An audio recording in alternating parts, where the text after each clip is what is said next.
When the train came to a stop, he glanced out the window and saw a man talking on the phone. After finishing the call, the man snapped the phone in half and tossed it into a trash bin. As a seasoned police officer, this unusual behavior immediately raised red flags. The man wore a hat and had South Asian features. As the train pulled out of the station, he tried to focus on a book, but a lingering sense of unease gnawed at him. Just then, he noticed a train attendant walking by. She stopped outside a restroom, gently knocked on the door, and called out. There was no response. She quickly turned back, visibly shaken. That reaction confirmed his suspicions. Something was wrong. He turned to the woman next to him and asked if she could watch his children. Yeah, no problem. After she agreed, he hurriedly left his seat. He found the train attendant still on the phone and identified himself as a police officer. She clung to his words like a lifeline, then brought David into the control room and explained the situation. She said there might be a suicide bomber on board. The order from higher-ups was to stop at an abandoned station up ahead, where police forces were already deployed. David asked how long until they arrived. She replied,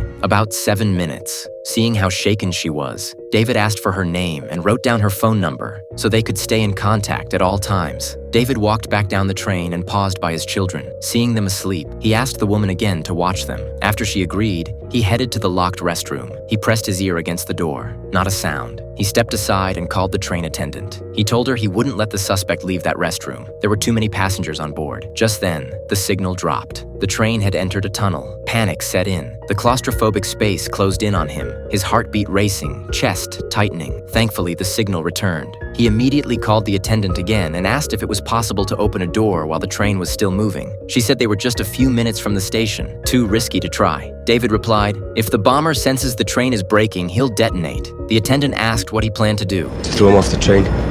He positioned himself outside the restroom, bracing to strike. The attendant stood by the emergency door button, waiting for David's signal. David fixed his eyes on the restroom door, ready for the exact moment it opened, to launch the suspect out of the moving train.